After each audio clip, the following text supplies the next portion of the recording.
The story of an hour. Knowing that Mrs. Mallard was afflicted with a heart trouble, great care was taken to break to her, as gently as possible, the news of her husband's death. It was her sister Josephine who told her, in broken sentences, veiled hints that revealed in half-concealing.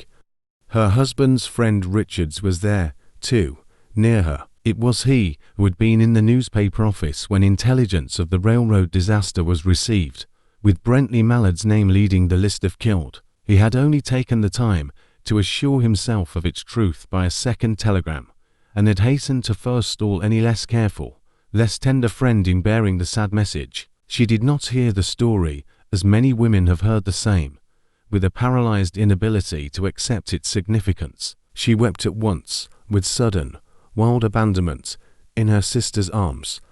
When the storm of grief had spent itself, she went away to her room alone. She would have no one follow her. There stood, facing the open window, a comfortable, roomy armchair. Into this she sank, pressed down by a physical exhaustion that haunted her body and seemed to reach into her soul. She could see in the open square before her house the tops of trees that were all aquiver with the new spring life. The delicious breath of rain was in the air.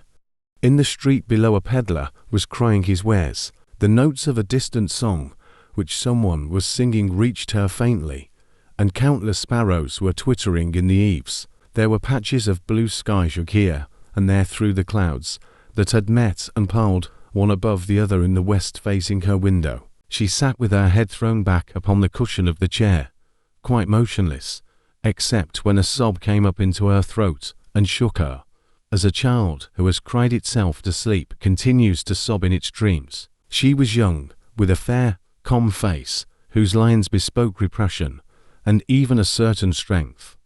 But now there was a dull stare in her eyes, whose gaze was fixed away off yonder, on one of those patches of blue sky. It was not a glance of reflection, but rather indicated a suspension of intelligent thought. There was something coming to her, and she was waiting for it, fearfully. What was it? She did not know. It was too subtle and elusive to name, but she felt it, creeping out of the sky, reaching toward her through the sounds, the scents, the color that filled the air. Now her bosom rose and fell tumultuously. She was beginning to recognize this thing that was approaching to possess her, and she was striving to beat it back with her will, as powerless as her too white slender hands would have been. When she abandoned herself, a little whispered word escaped her slightly parted lips. She said it over and over under the breath, free, free, free. The vacant stare and the look of terror that had followed it went from her eyes. They stayed keen and bright. Her pulses beat fast, and the coursing blood warmed and relaxed every inch of her body. She did not stop to ask if it were or were not a monstrous joy that held her. A clear and exalted perception enabled her to dismiss the suggestion as trivial, but she saw beyond that bitter moment a long procession of years to come that would belong to her absolutely. And she opened and spread her arms out to them in welcome. There would be no one to live for during those coming years. She would live for herself. There would be no powerful will bending hers in that blind persistence with which men and women believe they have a right to impose a private will upon a fellow creature.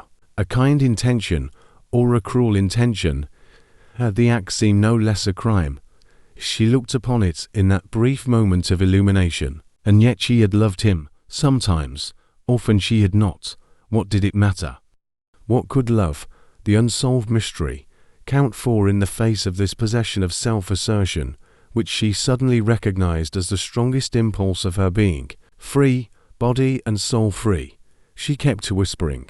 Josephine was kneeling before the closed door with her lips to the keyhole, imploring for admission.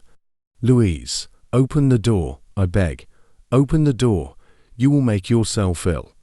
What are you doing? Louise, for heaven's sake open the door. Go away. I am not making myself ill. No." She was drinking in a very elixir of life through that open window. Her fancy was running riot along those days ahead of her.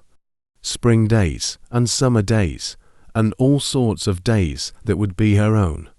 She breathed a quick prayer that life might be long. It was only yesterday she had thought with a shudder that life might be long. She arose at length and opened the door to her sister's importunities. There was a feverish triumph in her eyes, and she carried herself unwittingly like a goddess of victory. She clasped her sister's waist, and together they descended the stairs. Richard stood waiting for them at the bottom. Someone was opening the front door with a latchkey.